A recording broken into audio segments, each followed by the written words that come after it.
Luke Wroblewski, what has you waking up excited these days? I have children, so that wakes me up excited every day. I got up this morning at 5 a.m. because it rained recently over here, and so the mountain biking trails in Santa Cruz are pretty ridiculous. So I spent this morning about 2 hours out there on the bike.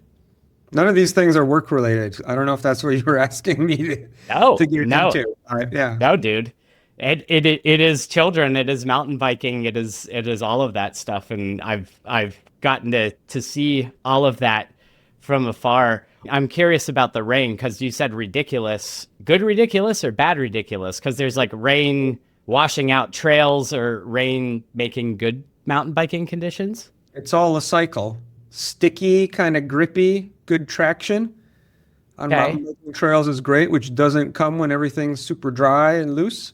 It also doesn't come when everything's slippery and muddy. California living it's mostly warm and dry-ish, and then there's a season where it rains. So usually when we get rain, it means good to go. Okay. I would never have thought that. So Sure. that's very interesting. That's news to Yeah, me. maybe it's definitely specific to the type of biking I do, right? Like road riding doesn't matter. But I Yeah. do like downhill, gravity, those sorts of things where like traction matters when you try to brake. How long have you been doing that type of mountain biking? I don't know, 20 something years longer, probably longer, 25. So it's like it's been an adult activity that you've picked up like through adulthood. It's not like something No, that no, you've I been mean, doing I your whole. maybe started like eight. I mean, I used to mountain bike in college, right? But I went to college at the University of Illinois. It took coming out to California where trails are more like this than this to go into that side of it. But I've always been mountain biking. So I guess it depends on like how you define it, right? But that's Right. specifically probably like 20 something ish years just because of being in an environment where you can actually do that. So it took you being in the right conditions to really like kind of sink into it Yeah, you and can't do it. scuba dive when you're living in Wisconsin. I mean, I guess you could, but it's not really. There's a great t-shirt company called Homage out of Ohio, and they have this like really amazing retro Surf Ohio shirt that just like, at first glance it just looks so legitimate that you're like, oh yeah, it's like a cool surf shirt, and then you do the double take There's and probably something. There's something to surf there, but yeah, it's not pipeline. right. Do your kids mountain bike with you? Yeah, a little bit. They don't do the stuff that I do though, so You're that's you're living on the edge. You're a thing to you're grow. It's a thing to grow into. Just for transparency, I'm like out there building jumps and wooden drops and shit, like in the woods for hours and throwing the bike off of stuff. So it's an acquired taste for sure. you like host things too, right? You have like even crazier people come Way join you. crazier. Yeah, yeah, way crazier. Like the current mountain biking world champion, Jackson Goldstone's been in the backyard riding with us. The most winning downhill mountain biker ever, Greg Minar, was out there. Steve Pete, who was kind of the guy before him, has been out there. So yeah, like the dudes. Amazing. Has there been any like direct correlation to of what you're doing there and other aspects of life? Yeah, I made this one slide a long time ago. I don't even know if I'm trying to see if I can find it, where I was like trying to equate trail building to like building products because it was kind of funny, right? There's like some stuff on prototyping and building things and all that. I don't even know if this will be how we make the transition, right? So step one, understand the problem, right? We Yeah, got this giant ravine here. What are we going to do? To prototype, you can see there's like little ropes there and things. So yeah. trying to figure out how to cross the chasm. Then you like actually start planning little information architecture. You get your resources, you build the back end, and then you build the front end. Not Bada a bing, direct, bada boom. not a direct analogy, but Yeah, close enough, that's right? fantastic. That's fantastic. And then surely there's the iteration along the way where you're like, you take that first turn as you learn your physics were wrong and Yeah. careen over the edge.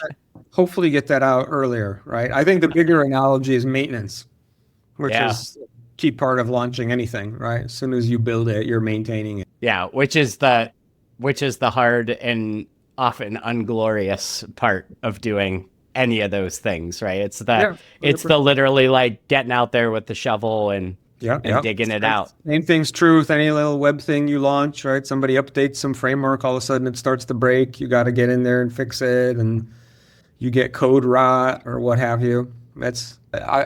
Launch is the start. There's an old book. It's like starting and sustaining, and that book I feel like did a great job at. It's like, here's like this totally unique mindset that take something from an idea in your head into a thing that exists into the world, and then it's like people are like, okay, well that mindset got me here, and then it's like as soon as that threshold gets crossed, it's like, and here comes a totally different mindset of like keeping this thing alive and growing it, maintaining it. And The more you own, the more you maintain.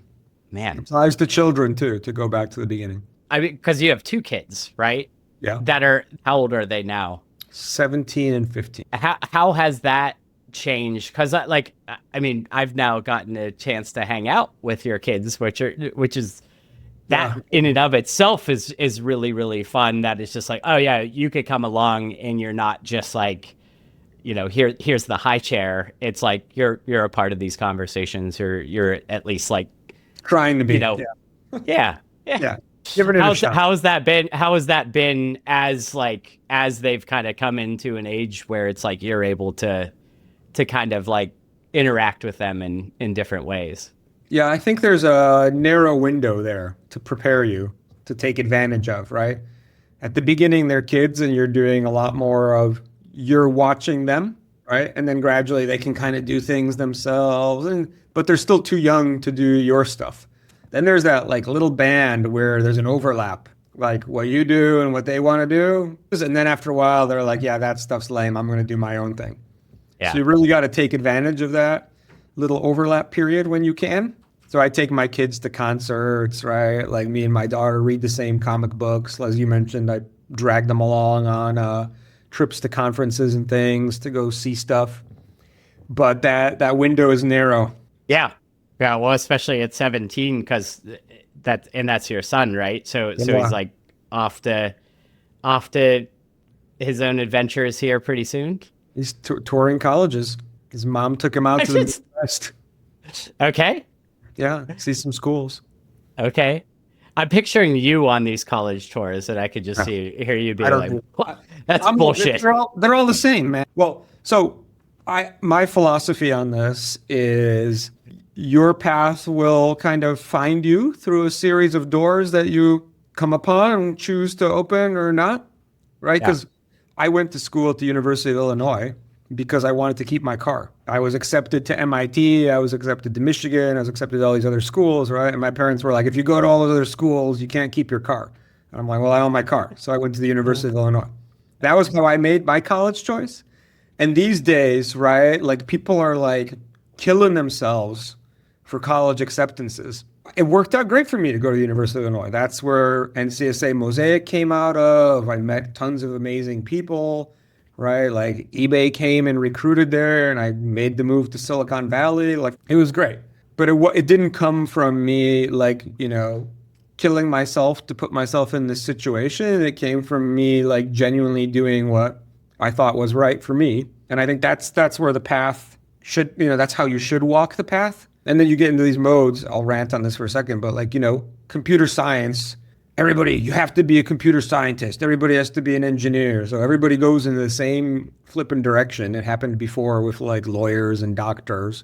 And then that industry obviously gets saturated and or implodes or, so much better just to find your own way and do what you think is right for you, and you'll find a way. That's like testament certainly like to the early web is just full of librarians and English majors and just like anthropologists and just kind of like people who come in it from all these different angles, because there wasn't a cowl path, there wasn't a paved road, there wasn't that doctor lawyer type clear definition just yet, and that's kind of what made that kind of early era a little beautiful, because there's a ragtag group of people who are all kind of stumbled into this new technology that didn't have a precedent. Yeah, and now everybody gets so cookie cuttered, right? Like you talk to all these quote unquote user experience grads and they're like, this is the user experience design Yeah. process and I have to do this and why aren't you doing that? And like you're way too deep into the mechanics that you're losing the soul and the purpose. I mean, you could say the same thing happens in many of these disciplines where like the mechanics just start to drive it as opposed to, the purpose. And I think that that's been the just utter and complete shock to the system for in this moment in time. And I feel like especially like this year for a lot of folks who I think have really hung their hat on those mechanical aspects and defined their career and define their worth as a designer or maker through the lens of knowing a specific framework or specific tool and the Yeah. mechanical aspects of it. And you're just like, wait a minute, what? On one hand, I certainly appreciate the fear, and a lot of it is legit. These are people's livelihoods we're talking about. But on the other hand, setting that aside, it is bringing back into stark contrast, like what is it that we're doing here? Why are we making these rectangles? Why are we pushing this stuff around? Why are we writing this code? Like, why does that syntax? Yeah, I mean, if what you do is mechanics, those can be mechanized, and Yeah. therefore they can be automated, right? And like, it shouldn't be much of a surprise that mechanics can be mechanized or automated because that's literally their nature, right? With the fear of job, I think it's people need to separate. Again, I'll use like similar terms that I was talking about before. Like when I think about design, the most important thing I can do is help people translate their purpose through like either interactions or communication or visuals or what have you. And a huge part of that is that they understand their purpose side and then kind of do all the things that need to happen to bring that to life. And there, sure, at some point there's some mechanics to like do the things, right? But that's really a means to the end. And so Yeah. like I'm not troubled at all that the means become automated. Like that's great. That means I can Hmm. do more of the other stuff. Yeah. I Yeah. think is actually the real job, right?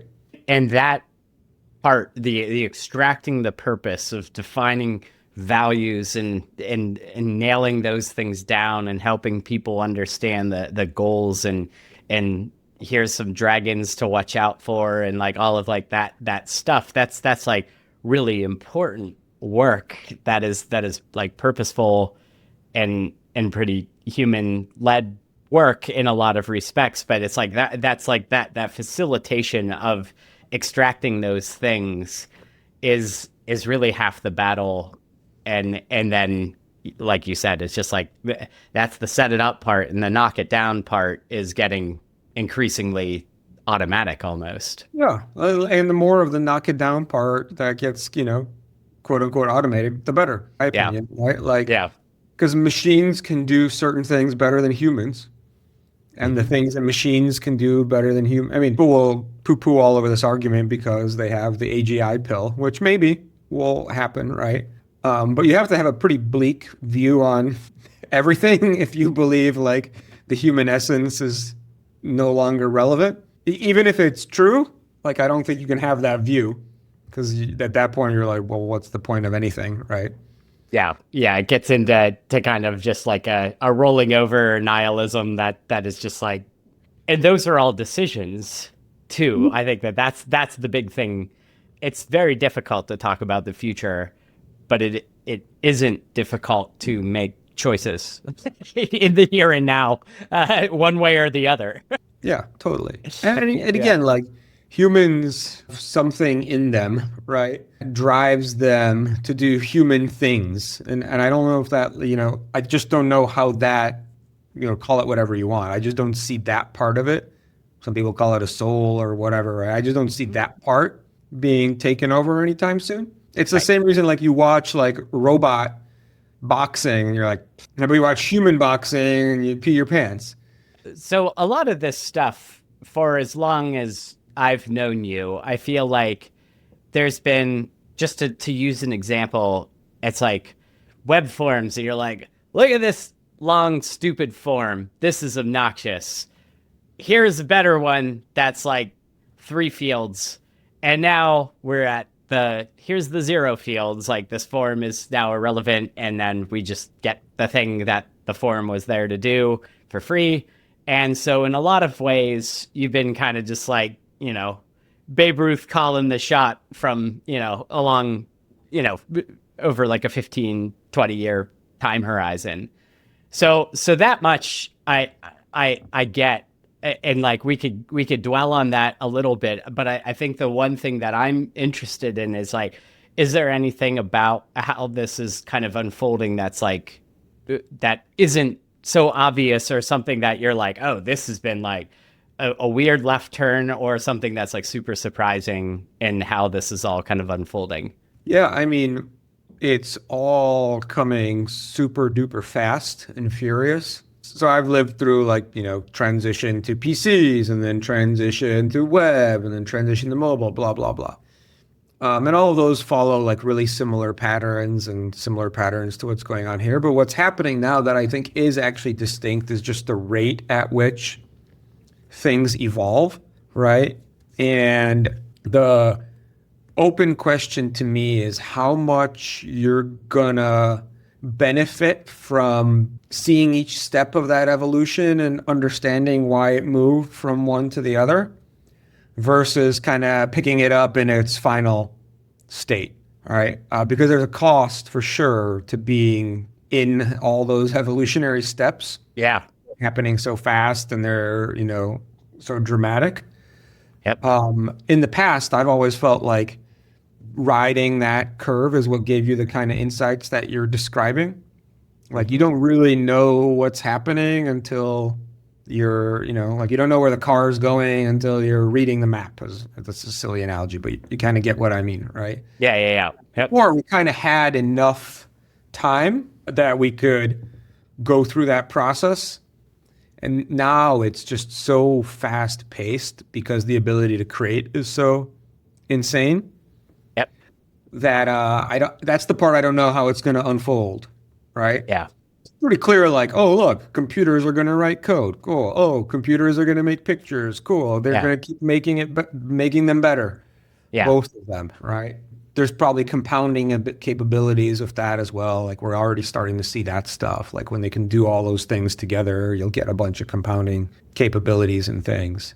But like, I don't know if riding the evolutionary, what's it called, bull, right? Like the bull ride. The mechanical bull, yeah. Riding the evolutionary mechanical bull, if that's a necessary step or not. I hope it's necessary. But then, not a lot of people are willing to ride that mechanical bull and may end up in a mode where like too many things are being dictated to them, or they end up in this like copy pattern world because they don't know why the bull got to be the way it is.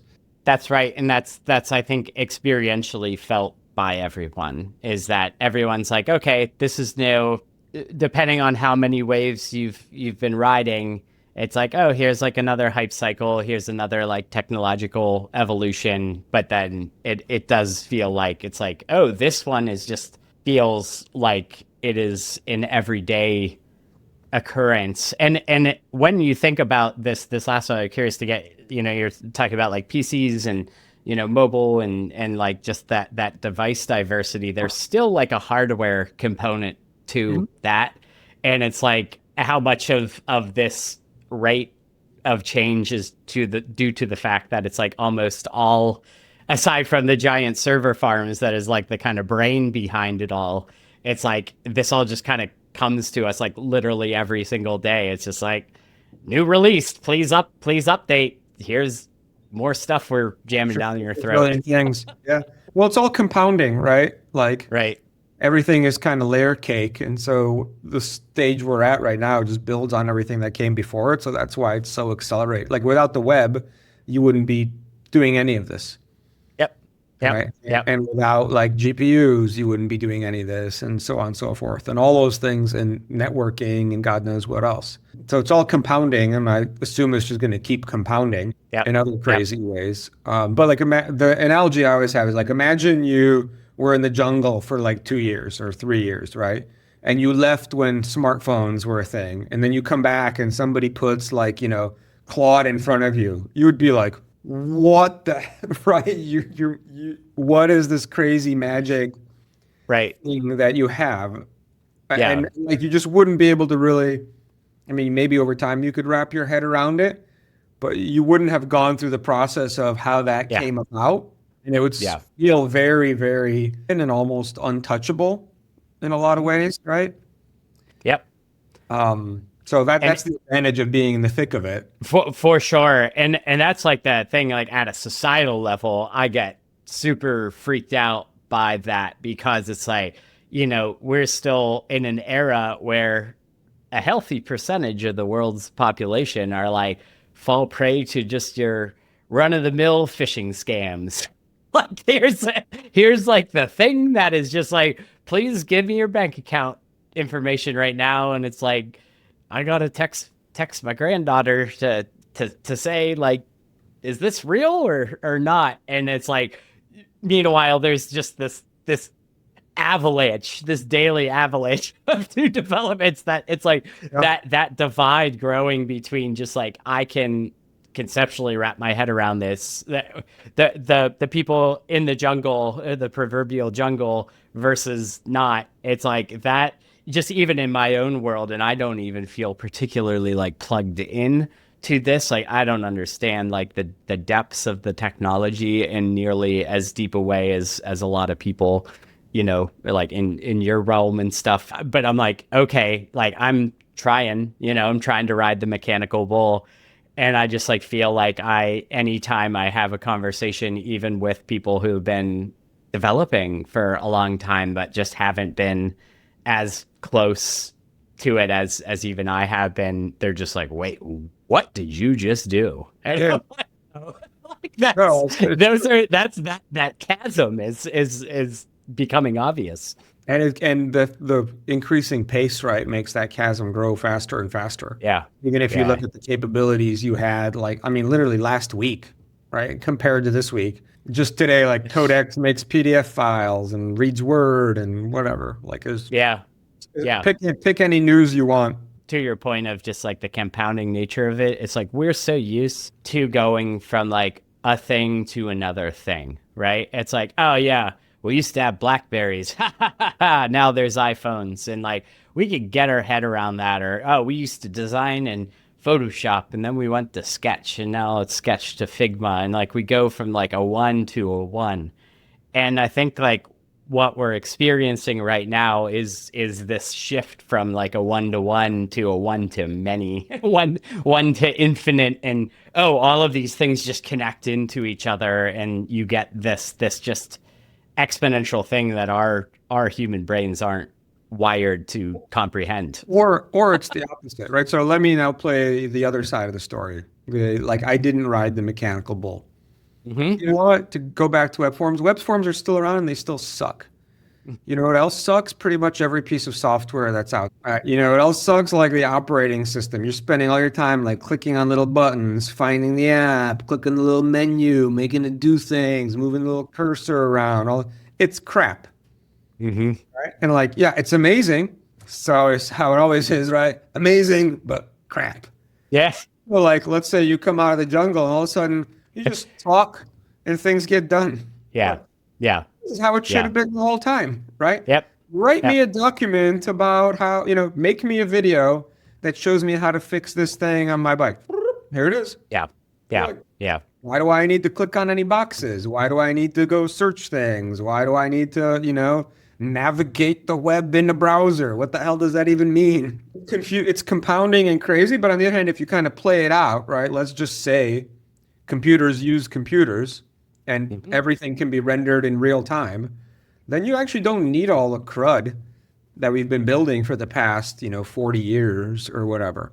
In a lot of ways, it helps cut that Gordian knot and ends up with an interface that feels the most natural to us, which is what we're doing right now, which is just, having a conversation and only I could say, Luke, I need you to make me 700 PDFs right now in every the 700 top languages of the world. And then you just are like, no problem. Yeah, I got you, even babe. not the PDF, right? Like, let's talk about happy things.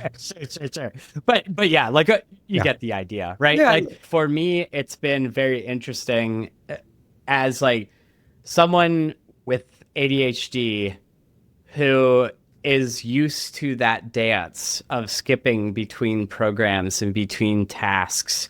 And I've always been, any project manager that's ever worked with me can tell you just what a nightmare I am when it comes to things like making sure that my what I'm working on is accurate or recent or like true. Not very good in that department. And usually it's because, man, I'm doing more important things than updating a status board. But I think like what's nice about this moment for me is that I'm like simultaneously working across like 5 different repositories. It's doing all the Git shit for me. I've always hated that stuff, like with a burning passion.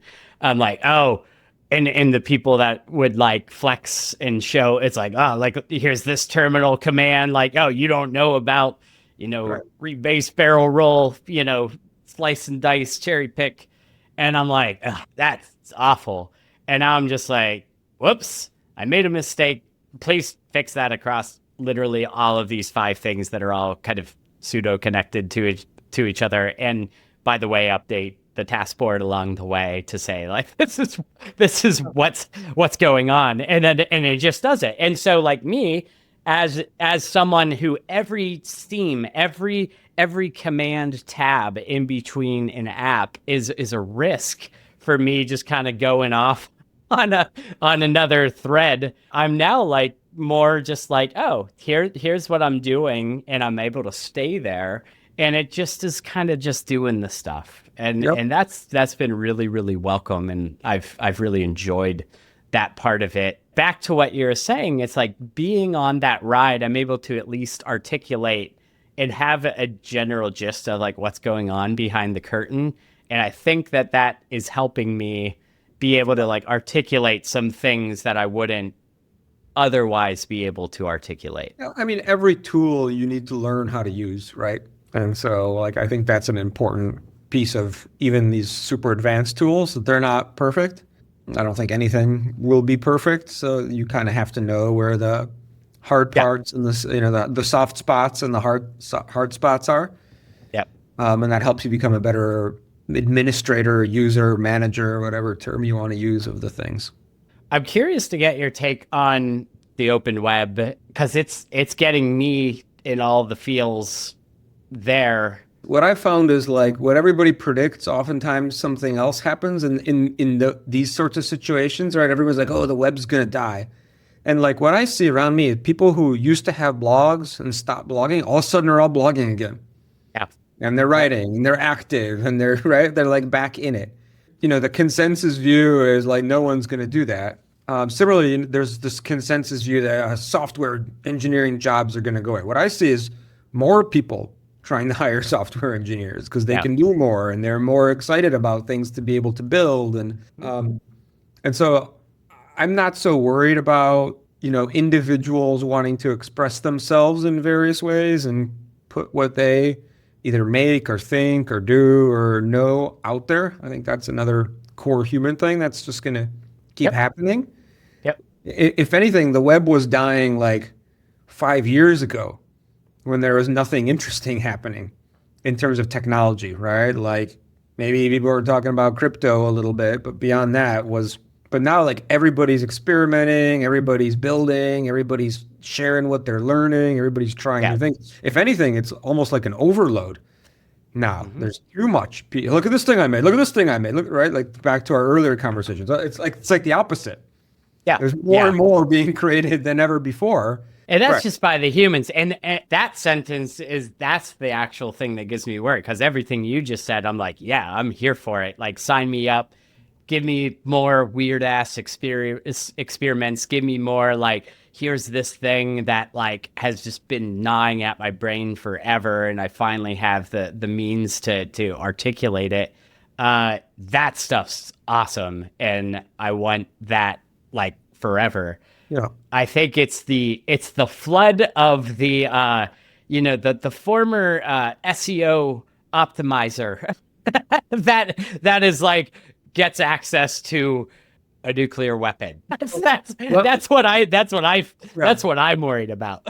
Let me give you two concrete examples of things Okay. as examples, and but also as maybe as like thought exercise. We launched a company like a year ago called Rev, which has its own image models, creates all these things, right? And when we first launched it, we had the domain rev.art. We Okay. didn't buy the .com, whatever. We launched it. The next day, there was hundreds of sites called like rev-art.com, rev.ai, like hundreds of them. And they basically just like made a fake UI, stuck a little credit card thing on it, and put a crappy like stable diffusion image model behind the scenes. And because we were getting a bunch of press and people were, writing about it and talking about it everywhere, there was literally instantly like 100 things out there. Oh my It's what, God. I didn't think it was going to be that fast and that furious. Like in retrospect, like duh, right? Makes sense. The bad Yeah. guys are going to use the tools just the same way the good guys are going to use the Yeah. tools. Yeah. But now every time we do a launch, we kind of buy up some of the adjacent domains, and we're cognizant of it. We know how to do takedowns. It just becomes another part of doing business, right?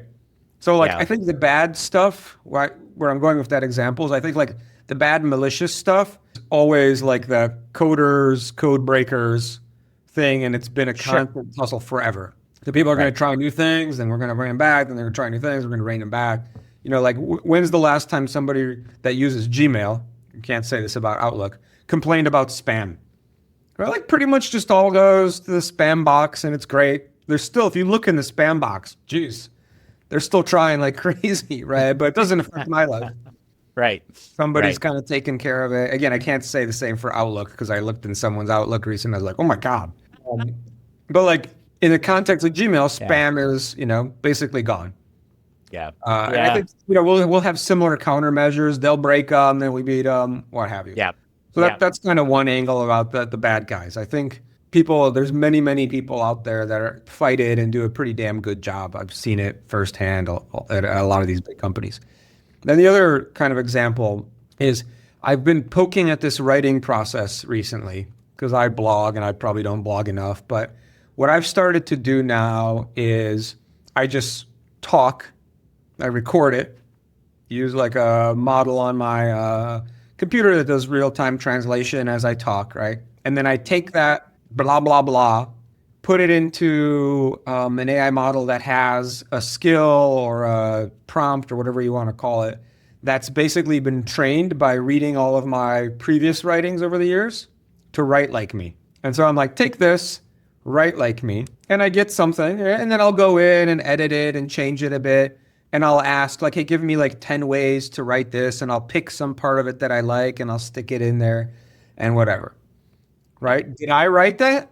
I mean, yes. And also no. Yep. So that's Yep. that's another piece of it, right? Just because the bots are involved and there's clankers doesn't necessarily mean it's not, human. And so this Right. like mixed stuff is going to be all over the place Yeah. because the tools just enable it. Yeah. And net, like I can do more, right? Yep. Than I was Yep. able to do before. Yep. Now, some people just be like, Claude, write a thing and publish it. But that falls Right. in that previous example that I was kind of talking about, Yep. right?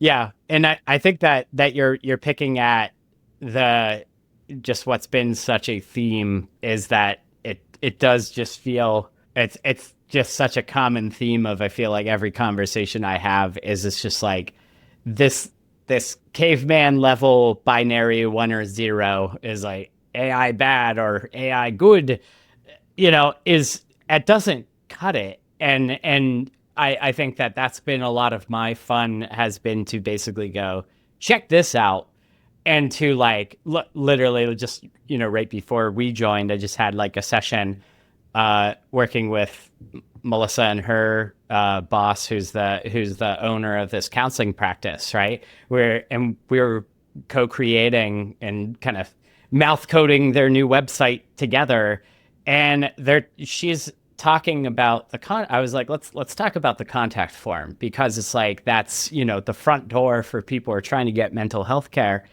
We're like, we obviously want it to be a lot more accessible and friendlier than it currently is, which, as a web form person, you want to talk about some lousy forms, leaves a lot to be desired. So we're like, okay, let's like friendly this up, but let's also like picket this a little bit, right? Because these are all people that are in varying states of vulnerability, and like we need to be like really, really, delicate with like, and hold their hand and guide them through, but not like overwhelm them and all this stuff. And she just happened to mention, she was like, well, yeah, and like for this part with like the, if we're soliciting a phone number, she's like, well, we got to be careful about that, because there's, people like domestic violence situations and other things where it's like for us to call them back is a huge safety thing. And so what we did in that moment, and in that exact moment, I'm just like, okay, and we're just recording this in Notion, right? As like the meeting notes, but we have Claude Code running hooked up to the website. I'm like, oh, Andrew just brought up a really great point about this. And it was just like, this changes everything. And it was just like, here's like these like 7 things that should happen. And she was just like, holy shit. She was like, she's like, that's amazing. Yes. Oh my God, yes. Oh my God, yes. Not to pat myself on the back, and not that I'm like particularly like, I'm not like some like AI evangelist, but I do see like that real value in there. And she, up until we kind of started talking, was like pretty allergic to all of that, to the point of like, she's like, I'm going to get a dumb phone.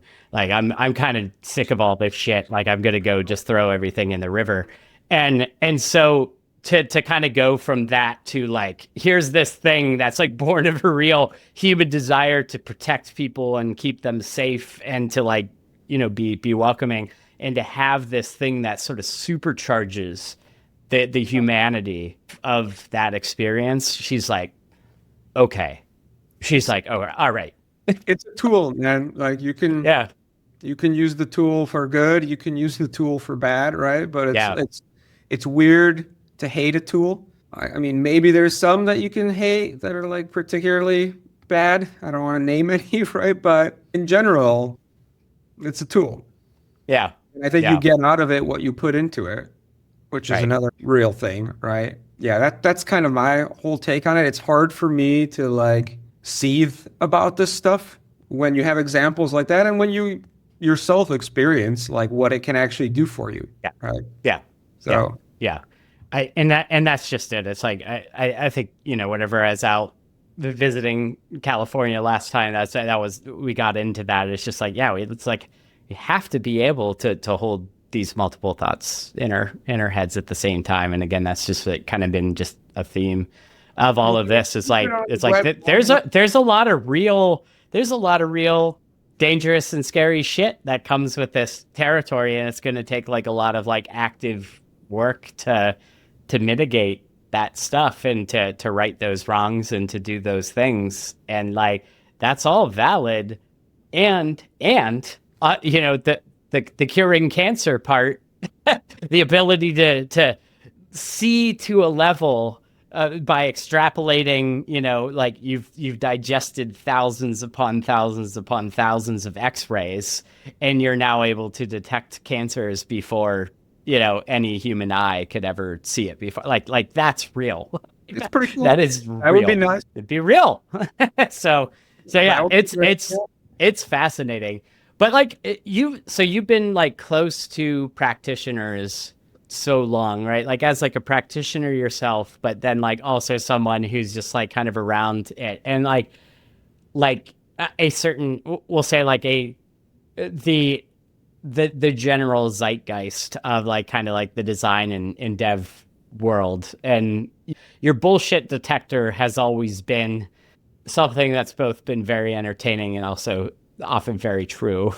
I like the entertaining part. Oh yeah, I mean, it's great. It's great. But but like in this moment in time, like when we have those shifts, like what we were talking about earlier with like the kind of like fixation on tools, and now that's even being superimposed onto, it's like just even like these AI models. It's like it at some level you got to be like, you do realize that like sweating this level of detail on like it's this specific model that is going to change like literally next week. Like you do realize what a trap that is. Like I guess like do you see that as well, where it's like that kind of like fixation on the sort of like trees? Uh, Yeah, for sure. yeah, I mean, people love to make. So I see a bunch of patterns that happen all the time. There's people who love to make the generalized platform, and you're like, what is it for? It's for everything, right? Like that's more possible now than ever. So those people kind of have a higher yeah, ground to stand on. yeah, But like that's always been true. You can do anything with it, what have you. And then there's people that have the opposite thing, which fixate it. That one finger, it's six fingers. It's terrible. This whole thing's terrible. Drew throw it out. six fingers, Yeah. throw it out. Right. So you have like both of those worlds, or I guess mental models or something like that, right? Mhm. But like on the six fingers thing, I remember so vividly. I was at Netflix talking about mobile in like 2000 something. I don't know what the heck, right? And like the lead PM's like, nobody's gonna watch videos on their phone. I'm like, okay. And then I was at eBay and they're like, nobody's ever gonna buy, expensive stuff on their phone. I'm okay. So a lot of this like ain't gonna never. Yeah. People know and they work on it and they fix it and technology keeps getting better, right? Yeah. So Yeah. I think that's the mental model to have for that part. And then the universal platform piece, like I don't know. We have specialized things for nearly everything in our lives. There's not like a kitchen gadget that does everything, Yeah. right? We Yeah. have an oven and we have a frying pan and we have Instant Pot. If anything, like things get more and more specialized, the more capable they are, right? Because they like do something like really, really well. And so you're like, oh, I'll pick that Yeah. tool. I have the choice. Yeah. So we'll see. I'm And sort of more of that camp. of like there's going to be like sort of specialized like I think that the it's less even about like the compounding, but more about just like the interoperability of this stuff, that is just like everything could be hooked into everything, where it's like there's inputs and outputs, and then it's just kind of like, where does something start versus end. And that's where it's like that's been one of the things that we've been picking at in our course, where it's just like, to look at the double diamond process, and to look at like, oh yes, here's like this specific workflow that and this is how you design and build digital software. And now it's just like, we just kind of draw this like big just amorphous ball of moving, shifting stuff, because it's just like there's an in. You could moonwalk your way backwards to the beginning of the process. Like it's just it all kind of just is this weird omnidirectional thing now that doesn't feel like there's like a fixed point in time. And I think that it is both liberating as well as like unmooring and unnerving for a lot of people who welcome some structure.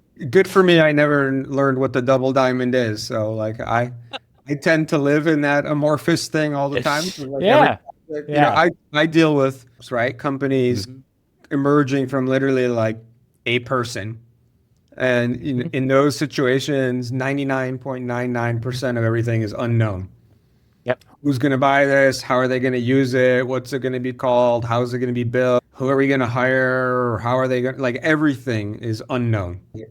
And so like, you don't have a process, because every person is different. Every moment in time is different. And so like what you have is, to go back to my earlier analogy, you have a tool chest. And you're like, oh, I'm going to reach for this here because that seems to fit this here. And I'm going to reach for that here because that seems to be the thing that can move us to the next step. And like that is an interesting way to think about kind of this unified thing. The problem with that, though, becomes an awareness situation. So just again, tangible example, I find it helps to ground these things. We have a company that's building this like agentic in the cloud thing.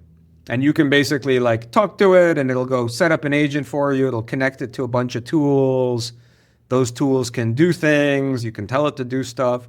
And like the hard part becomes like, wait, what's going on? What's it connected to? What does it see? Wait, what did it just do?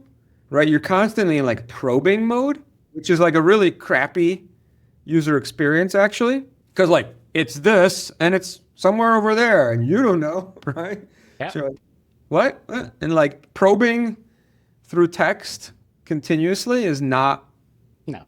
wonderful. Yeah. Yeah. And so I think there will be some other kinds of affordances that you need to make sense of stuff, especially as the tasks these things start to do become increasingly important. I'll show you something. Please. Because I feel like we've been talking too long. So I'm going to just give you a picture. All right, cool. Go over to slide. Okay, so Amelia just sent me this little thing inside this app we're working on. So she has this little prototype that kind of gives you an overview of everything that's happened in a workspace.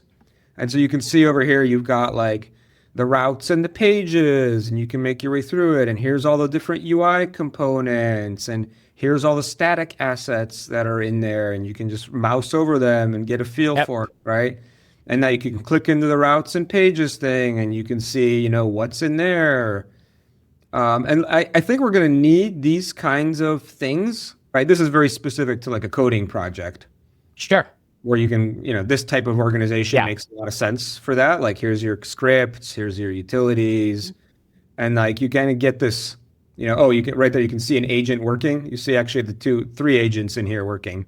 Those are the little icons, the yellow one, the blue one, and the green one. Yeah. So you can be like, oh, what's this guy doing now? And and then from there you like click in and see what changes he made and what have you. Now I'm looking at like a whole bunch of before and after things. And so I think that kind of stuff, this is just me, right? I think we're going to need something like that for all these very capable systems, because otherwise. Yes. Like wholesale. Yes. It's talking with my friend Dan Donald, who does a lot of great stuff, and he's been kind of doing a lot of just these kind of multi-agentic things, and I'm sure you've seen these as like, oh, it's like here's this whole business that's just like nothing but these autonomous, like bots or whatever. This isn't what Dan's talking about, but it is like you have this orchestration of a bunch of these computers that, again, there's just kind of a whir of activity that you're just kind of like, ugh. So what he did was he like spun up like a whole Slack like for them, and he's able to like see their conversations with one another, and I'm like that's pretty cool because you're like superimposing these things that we're already like using ourselves, and you kind of get this like at least some sort of visibility like through into these like this different world, but through the lens of something that feels familiar to us. So I think that stuff like that is fun. It's funny you bring that up. Like the trend right now seems to be like, oh yeah, talk to all your agents through Slack. And my reaction is like, show me one Slack bot over the past, like 15 years that has actually worked. Like everybody built a Slack bot. Every single software company built a Slack bot. None of them are used, right? I welcome the kind of like just like it's like read only, where it's just like, oh yeah, my eyeballs are already here. It's like it's less of a like interactive thing, more like of a I see this. Git commit happened, that sort of thing. Yeah, that's right. Where it's just like spewing stuff. But like as soon as you start talking to one of those things, you run into exactly the problem that I was describing. You're like go do this thing, and it's like, oh hey, yeah, I don't know about this. And you're like, what is this? How do I, right? Yeah. And it's what's quite fun is seeing this new crop of tools try to feel their way into user interface design. Because at first it's just kind of like, here's just like the terminal, or here's like this thing. And then it's like, let's like introduce this into the mix. And then, yes, we can like on the fly bring this in here, and then we'll put some tabs here, I guess. And then 2 days later, it's like now they're over here, and this is like this, but not in this mode. And anyways, go back to the terminal, and we'll kind of like we're just back to ASCII art. It comes back to what we were talking about earlier. Like I don't think the final form is settled. right? And like other examples of this, where does like context and information live in these systems? You can like have an agent with instructions, you can have some system prompt for instructions, you can have some memories, you can have some skills, you can be connected to a bunch of MCPs. Yep. All of those can have different tools that they're calling. And like what is affecting what at any Yep. point in time Yeah. is actually a big challenge. And it's pretty damn critical for like getting the output that you want. Yeah, sure. Yeah, it's like yeah, this stuff is increasingly being hooked up to pretty like mission critical kind of things, and so yeah, so that kind of What's where's the influencing trust, what? the reliability, visibility, all of like that stuff that an entire freaking industry has been built on things like monitoring and vulnerability Yeah. testing and all of that stuff that it's like is the stuff that once again I'm like, man, I'm glad somebody's doing that because that sounds like an awful job to me, but like I'm glad that some people are like turned on by that because it's needed. Let me show one more thing. Again, it's always better to look at pictures of things here. Sorry about all this shenanigans. So this is the back end of my Ask Luke service. And so you can see somebody asked this question and like, here's the response. And what is super useful here is I can open up this thing and it shows me like all the things that it used to respond. So here it used this like blog thing that scored pretty significantly. I can see specifically the part of it that it dropped in there, right? I can see over here it like rejected this because it's too similar to other things. Let's see. This is coming from saved questions. There should be some things from videos, maybe. I don't know. Yep. But you get the idea, right? Like all of the, and this is just a pretty simple system. It's just going through all my stuff and putting it there. But already, like, look at all the stuff that's in the mix. Again, it's like 30 years of writing, of putting yourself out there, of expressing yourself, and kind of back to, is that me or not? There is some like really interesting terrain there because you can say, is that weirdly like misusing my humanity or is that scaling my humanity? And I think that you can make a pretty sound argument for the latter, but also the former is like also like, yeah, it's an interesting philosophical question, I think. And the fact that you did it, it's like this was done, of your own volition. I think that matters. I think that like, and that's what irks so many about, how their work just got like kind of hoovered up and then put into the Borg. Two things. Number one, Yeah. the point I was trying to make with that was like knowing what influences the answer is super important, Yep. right? And so like to determine whether or not it actually sounds like me or something I would say, like I need to see the things it's using to generate the answers, which is what that whole UI is about. Yep. The other point around the like it hoovered up my stuff, again, just to sort of do a thought exercise here, right? Like I've read, I don't know how many books about design. I've listened to, I don't know how many talks about design, right? Mm-hmm. When I answer you, is that really like me? And if you ask me to trace like the thing you just said about web design, like where did that come from? I have no way Yeah. of answering that, right? It Yep. came from a lifetime of reading, learning, listening, talking, whatever. Yep. So Yep. like my counter argument to that is like it's exactly the same thing the machines are doing. They're Mm-hmm. reading all the stuff, they're listening to all the articles, and when it comes time for them to respond, right? They're not like, "Oh, I'm going to copy Luke here and steal his stuff." They're like, "Here's all the things I've seen and read and heard about this topic, and I'm going to put it all together into a response just the same way a human would."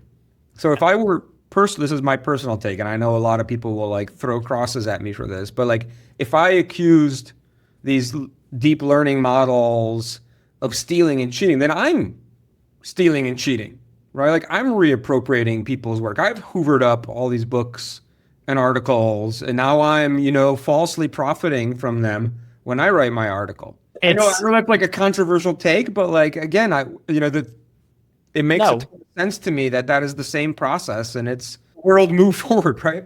Well, and that's just it. It's like no one person on Earth has walk the exact path as you, and it really is the sum of all of your lived experience that leads you to this very moment in time, right? To hold these views, to say the things you're saying, right? And that's I think like the beauty of the human experience is that, yep, I'm in the land of Mr. Rogers, and it's like, there's only one of you, and Right. you're There's special something, just the way and you are. there's some part of Mr. Rogers somewhere in your brain. You heard some show as a kid, and right, and maybe it Exactly. influenced the word that just came out of my mouth now. Yep. I Yep. don't know. Yep. I think though too that there's the movies you went to the theater and paid the cost of admission to go see that movie, and yes, like you saw that, but it's like, you paid the price tag, or you saw that band, and you paid the money, versus like the things that are on the open web. And this is the bit that has me like really conflicted, is that it's like, yep, like I've been writing on the web and putting that stuff freely out there. I put my book out there for free, so that when the Atlantic came out with their thing of like, hey, you could like look up if your work got absorbed by this stuff and used in the training data, sure enough, there's my book. And I'm cool with that because I put it out there for free for people to read. But like, I also could really appreciate the people that are like, wait, I wrote that and didn't do that, and I like put it out there for money to buy. And so to find your way into one of those databases feels a little treacherous. Again, I'll play the bad guy here. I'll say two more things just to be a bad guy. There's, LimeWire and freaking Napster. That was people stealing music, like literally going and stealing music. I took your thing instead of paying for it. I took it and I have it now, right? But that's different than like I've listened to 50,000 songs and now I'm making new songs. Those are, in my mind, those are two different things, right? Yep. And then my other controversial statement, I've made two now, so I'll make a third one, is like, I personally feel blessed and privileged if like these giant libraries of Alexandria read my shit and it influences what billions of people are getting as a response. Yep. Like Yep. I would pay money to be included, right? Please include me in your training data because I spent all this time putting my thoughts out there. I don't want to be not part of that. Like when the giant machine thinks, I would love for it to think about the thing, like web forms suck. Please have that perspective Yeah. when Yep. you respond. Yep. And I feel I'd be doing myself and other people a disservice by saying, no, pull me out, right? Yeah. But again, like, those three things are controversial, but that's, why I It's fall on that side of the argument. Yeah. What's interesting is that this brings up like, I think a path forward that I think is like very interesting, that gets to the heart of, it's like there's a lot of that, again, just that binary thinking of like this good bad. I think that what you're saying is it's like, yes, here's all this stuff that you've been spending your entire career trying to steer towards better outcomes, and that the more that becomes a default way of thinking, right, the more that your influences a machine that ends up influencing the trajectory of things, that could be really, really amazing.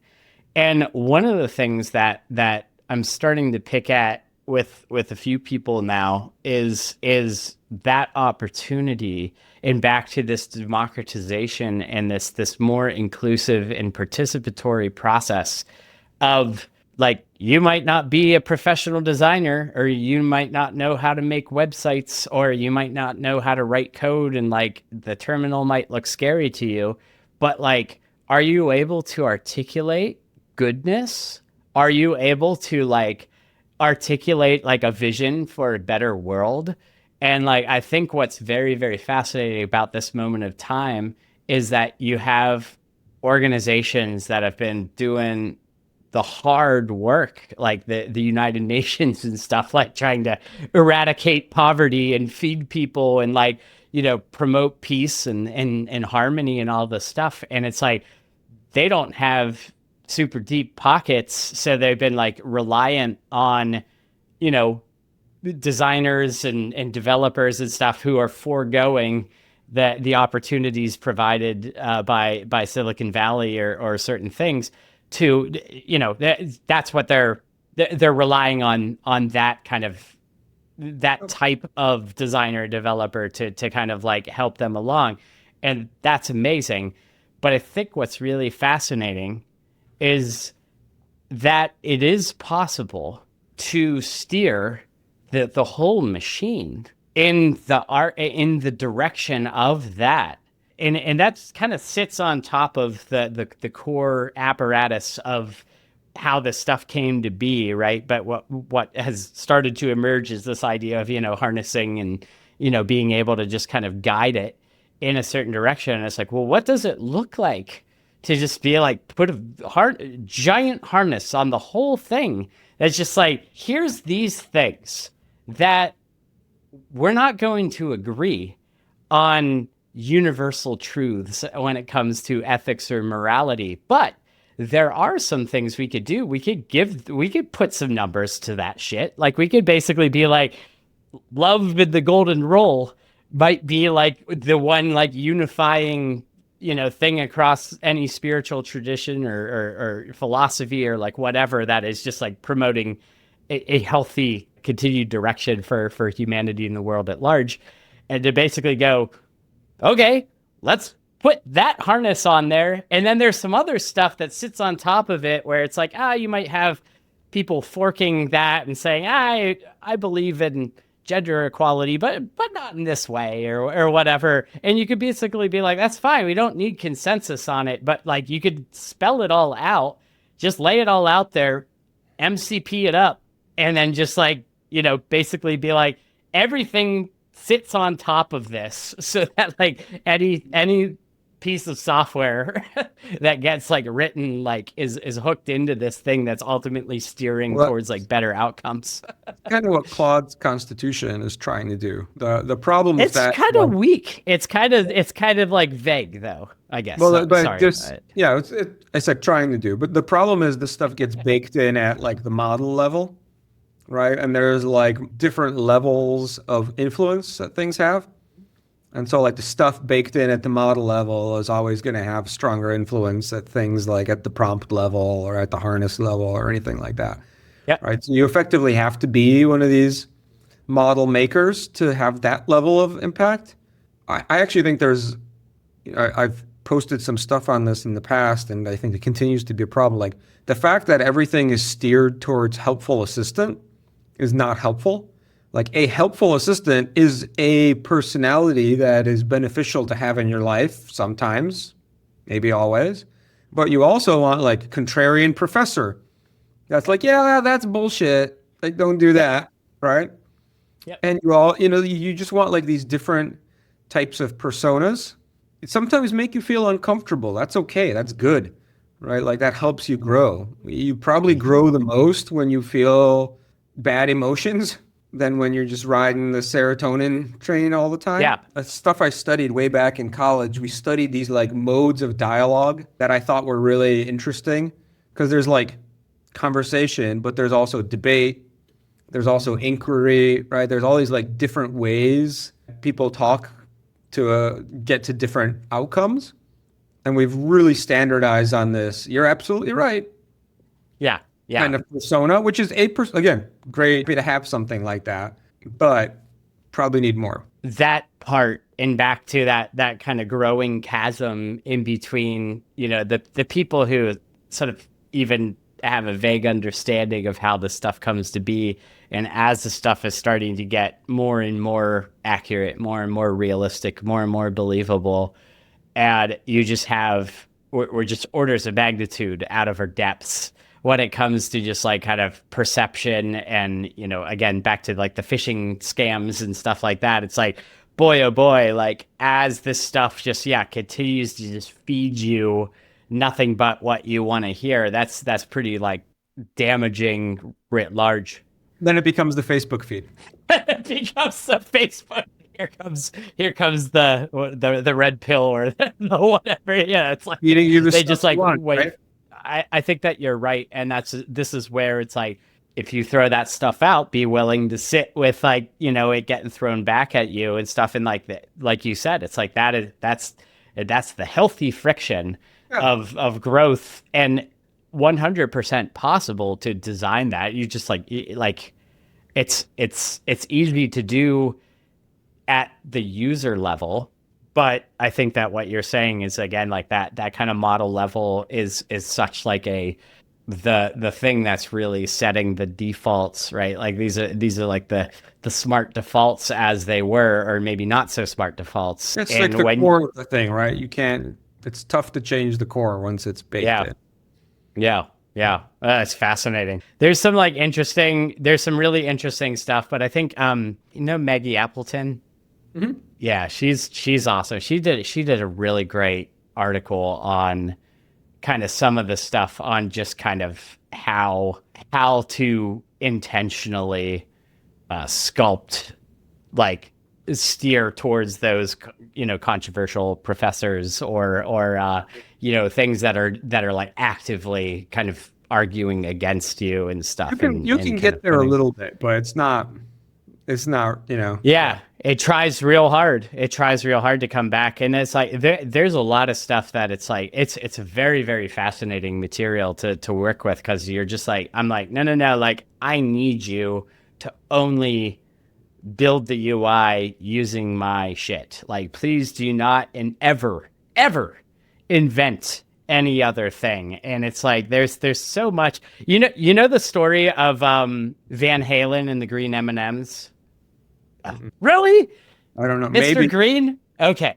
Van Halen on their tour it's on the rider. rider. Yeah, on the Yeah, rider. You know yeah. about this. So they had on their rider, it's like, in the dressing room before the show, we want the bowl of M&Ms with all the green M&Ms picked out, right? And it's just like, on at face value, it's just like, oh, look at that rock and roll lifestyle. They don't give a shit, all of that stuff, just total rock and roll. But that was their signal, that whenever they got to that dressing room, and if those M&Ms had the green ones in there, that meant that they didn't read the rider, and on the rider were a bunch of really important safety related, like stage safety things, pyrotechnics, like all this other stuff.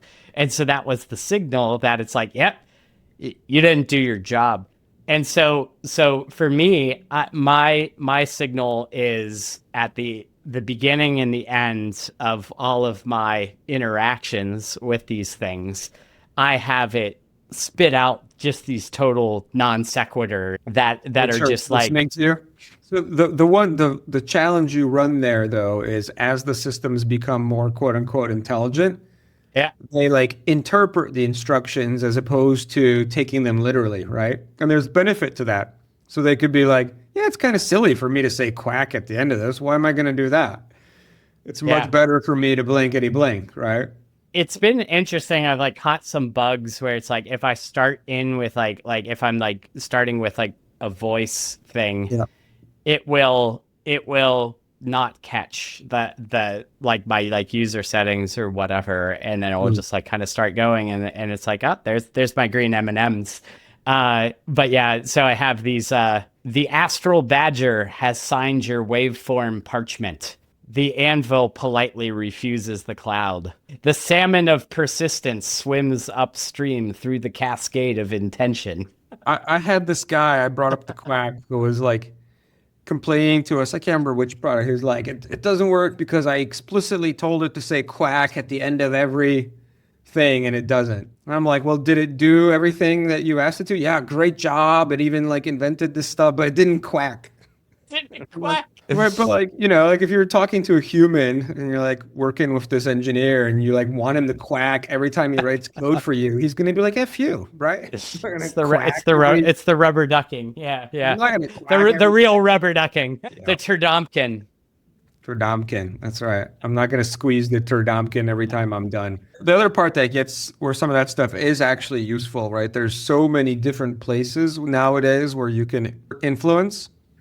Like I have a skills file, I have like custom agents, I got a system prompt, I have memories, I got a bunch of files, agents MD files sitting in my repo. And like this comes back again to like what is driving what, right? What's what? Yeah. You can really get into a zone where it's unclear what's influencing what, to go back to my little example of the Ask Luke thing. I feel like this is another place where things haven't really coalesced. Like everybody keeps throwing out yet another thing that influences the behavior of these models. And after a while, like you get into this like hot mess of things all over the place. And sometimes you don't even know that they're there, or you forget that they're there. And they, can have a really big impact on what you're getting out on the other side, which is pretty big deterrent for new people, right? They come in, they're like, what skill, like system prompt, what is all this stuff? And behind all of this is this like kind of, yeah, everyone's feeling around in the dark.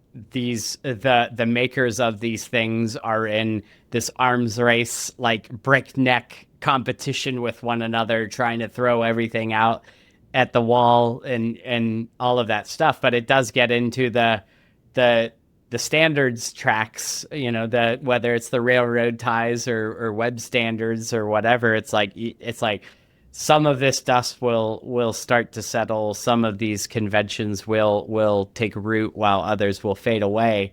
But back to kind of where we kind of started was, or early on was like the pace of this stuff. It's like by the time this thing gets standardized, there's going to be these whole other different kinds of hula hoops and stuff that we're jumping through. So it's things are changing too much to standardize, right? Yeah. I don't think now's the time to pull in the reins because we don't know the final form yet. We're like iterating through it right now.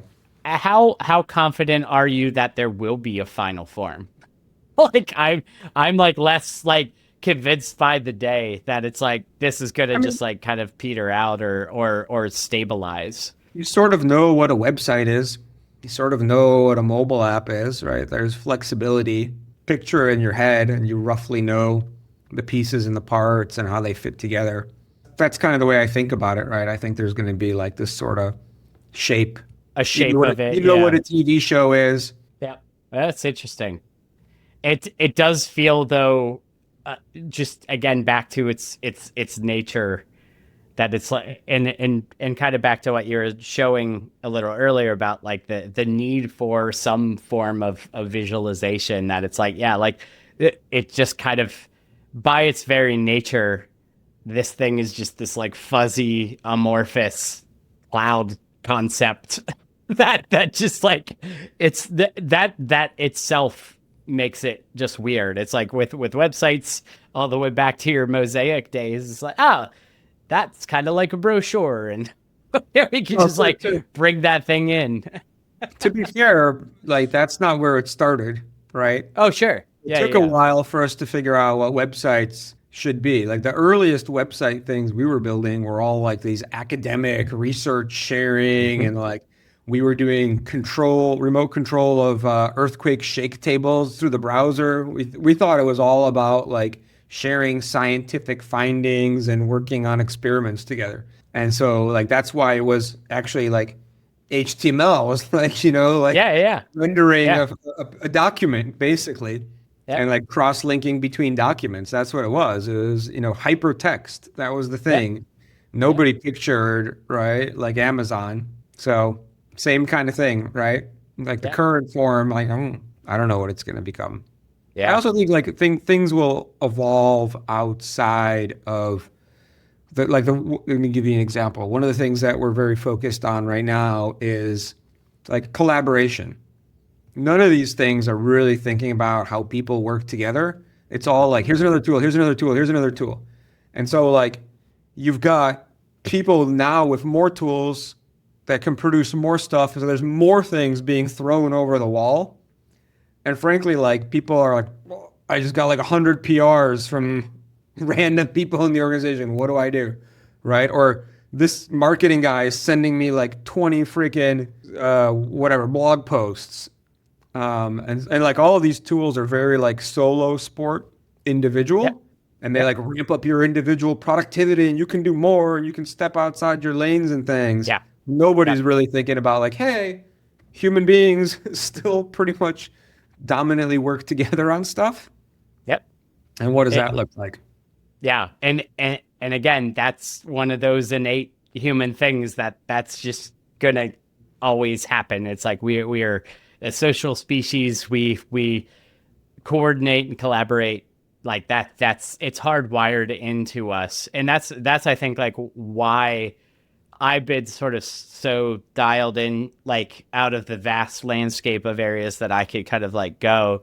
The thing that has been most exciting to me is this: here's conversation, something that we are just hardwired to do. Here's something like collaborating and coordinating with one another and working together, which is also something that we're hardwired to do. And now we have these real time abilities to make together. And we also like, as we've been talking about and picking at in this conversation, is like we like looking at things and like looking at something versus nothing. Back to your little your prototype slide. It's like here's the prototype in that, yes, even if we're looking at a shitty logo, that's better than just like talking about a logo in the abstract for an hour. And it gives us something to latch on to, and we could work with it. And so I really love this idea of being able to pull in all of these kind of non-technical roles, all of these people who have ostensibly been sidelined by just the existing design and development process, and to take meetings, which used to be just a goddamn nightmare. And it's just like everybody's just like, when is this thing going to be done? Or we're all kind of like looking elsewhere because we're trying to multitask. What if the freaking meeting was just the work? Like, and then you just kind of like have at it, and it has all of that context, and then you just like build the right thing together. Let me show some pictures on that, because this is last set of pictures maybe, but like I was literally working on these things today. So like this is kind of the world right now, right? Everybody's got their own tools, and like, okay, sweet, we add Claude Code to the designer, or the PM's not using, they're still throwing shit over the wall. But like that's not collaboration. Collaboration is when you all work on something together. And even something as simple as like writing a blog post, designers got to make some assets, developers got to build the tool, PM's got to work on the words. Now, any one of these folks can be like, I'm just going to do it all. But that doesn't really work out well, right? No. Nor should that be the way. And so like what we've been doing is creating this concept of a shared workspace. I'll just sort of show you what this looks like. The designer can basically go in here and be like, this is the design system. These are the layouts. This is the grid. The developer can be like, here's how we deploy. These are the frameworks. I want Tailwind and Astro, and I want to render icons as SVG for performance reasons. And all that stuff kind of gets baked into this workspace. So to your point, anybody that shows up in that workspace, when they go and talk to the agent, those agents do the things that have been encoded into it, if that makes sense, right? So if the designer goes in here and says, hey, here's the grid, anybody can be there like, oh, there's the grid. You could take like, okay, here's a bunch of images in Figma. Here's a blog post inside a Word. So maybe the PM writes the blog post in Word. Maybe the designer's working in Figma. And they drop it in, and out comes a thing that is using the right frameworks. It's using the right layouts. It's using the right design language. And this is the thing I think that allows people to like collaborate, right? They can all set sort of the context and the structure of the space, and then anybody can come in there and do their thing. But what comes out on the other side is a unified entity, as opposed to like, oh, here I made the web page. No, I made the web page. No, I made the web page. And you're like, what the F, right? The other problem with that is like, it doesn't let designers be designers, and it doesn't let developers be developers. Like the developer knows which frameworks to use and why. They probably spent their freaking life figuring that out. And they know all the secret Git commands and how to set it up and all that. Cool, do that. And then don't make me the designer learn all that and figure all that shit out myself. Let me do the things you don't do, right? Let me set up the grid. Let me figure out the design system. Let me work on the aesthetics. But you mush those two things together, and you have a collaborative environment where anybody can come in and participate, but what they do like fits, right? Yeah.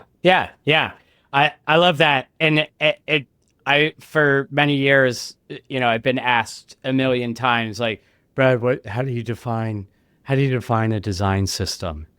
And I'd always piss people off with the answer, because I used to say, well, it's like, well, used to, still do. A design system is the official story of how you design and build digital interfaces. And people were like that's bullshit. Just that's a very lackluster and like that feels like a cop out answer. But what you just described is exactly it. You're basically saying, how do we want to tell this story? Like, what are the standards? What are like the best practices? What are all the things that we're encoding in this?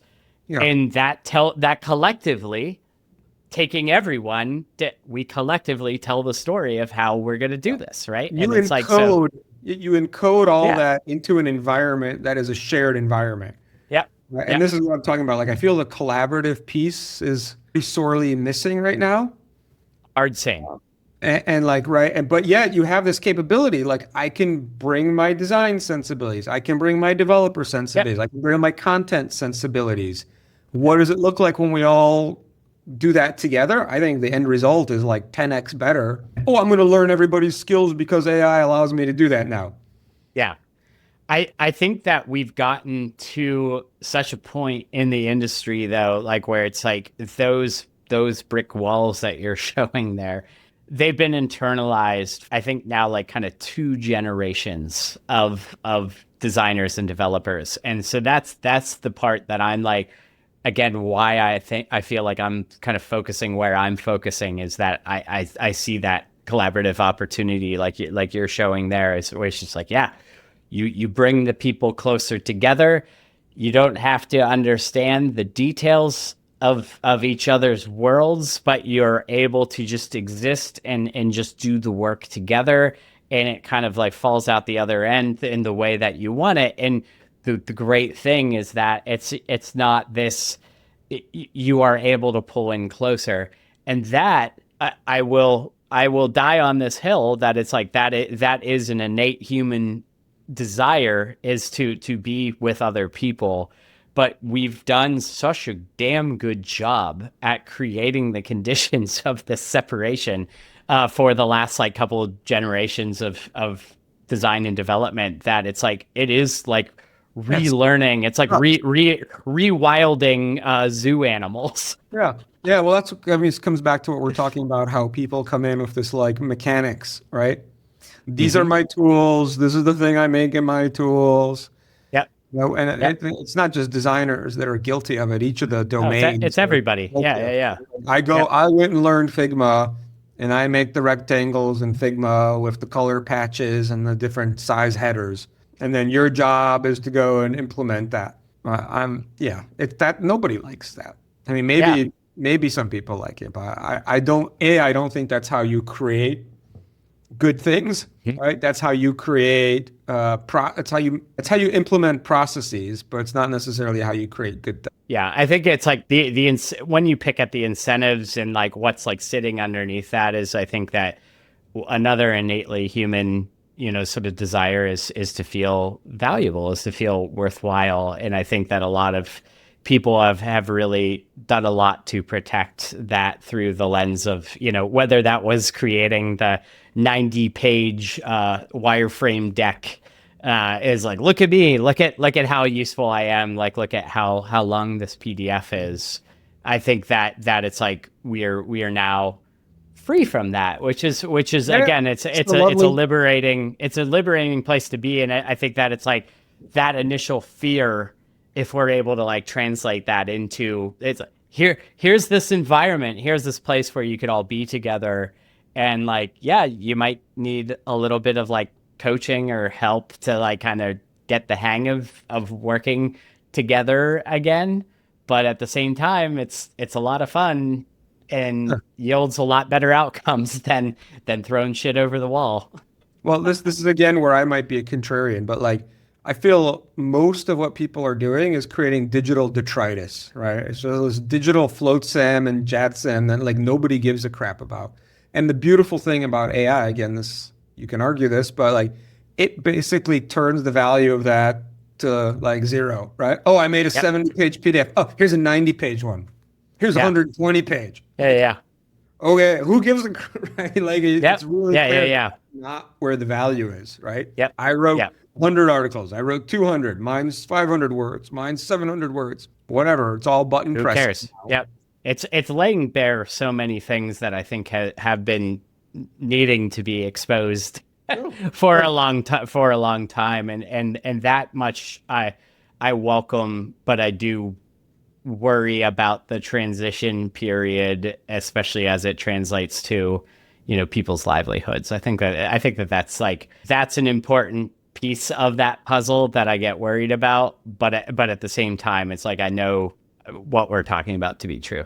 So let me go. We'll pull it back to one thing we said earlier, which is, right, you need bad experiences, you need challenges, and that's where the growth happens, right? Yeah. And like without those, you're not going to you're not going to hit your potential. You're not going to figure out what your path actually should be and where you fit in and how. So I agree, it can be uncomfortable and painful, totally. But where I may differ is like, I don't necessarily feel we should be sheltering people from what you have deemed as obvious and necessary, right? We can help them with that transition, absolutely, right? And we can get them to the other side. I don't think we want to like hide it from them and protect them from it because they're going to end up in a worse place if that's the approach. Yeah. It's like building that resilience and that grit, and that there's a book by Jonathan Haidt. He talks about like anti-fragility, right? It's like you gotta like expose people to that grit, and like you do have to learn those lessons, and it's something that is you as a parent, to bring this back to your kids. It's like they're gonna need to take their own bumps and bruises in order to sort of like learn those lessons. You can speak about it all you want from your own bumps and bruises, but it's like there really are some things that require going through it yourself experientially. Most things, right? Like, I mean, I deal with companies all the time and startup founders and stuff, right? We've built tons of companies. I built companies. I can tell you a gazillion things, but you're not gonna internalize it until it happens to you. Yeah. Right. So what I do is, instead of like telling people, oh, you should do this, I just do it. I demonstrate, and I like bring them along through the process. And at the other side, they've experienced it because they've gone through it. Yep. And at that point, right, it makes sense. If I'm like, oh, you should do this. Like, well, okay. It's like if you're about to have a kid and I'm like, oh, you should really make sure that they get enough rest. Otherwise, you're like, okay. And then you're like, tired kid, worst, death. But until it happened, until you got that screaming kid on the airplane at 2 a.m. and everybody around you is like glaring at you, that's when you're like, I get it, right? Yeah, exactly. That feels like a good thing to end on, is like everyone's in this moment. We all have to go through it. Like there's no like just I'm gonna ask Luke what to do, and he's just I'm gonna ask the Luke bot, solve all my problems for me. You're gonna have to go out there and live it and do the stuff and feel uncomfortable and grow as a result. So I think that's a great call to arms there. So yeah, Luke bot might make you feel uncomfortable. So try it. Luke bot's an asshole. That's right. He learned from the best. The only bit of structure aside from the first question is the last question, which is, what music do you want more people to know about, listen to? I'm the wrong person to ask this, man. I just spent... No, you are the right person. No, because I'll blab on for the next 30 minutes. I spent 4 days in Knoxville at the Big Ears Festival 2 weeks ago. Something like 300 shows over the course of 4 nights. So I can't possibly name all the things I saw, but I will pull out a couple highlights. I was in a cathedral church where the Westerlies played the music of Bill Frisell. Bill Frisell is an American composer, guitar player. He wrote daily a new song during the pandemic, and he sent this group a bunch of these songs that they recorded. They're 2 trombones and 2 trumpets playing inside of a cathedral, like gorgeous stuff. Brian Marcella is a piano player out in New York who's under the umbrella of John Zorn, who's like a big improvisational jazz guy. He took over the Bijou Theater for 2 days in Knoxville, like curating all the things. And Brian played in a couple groups there.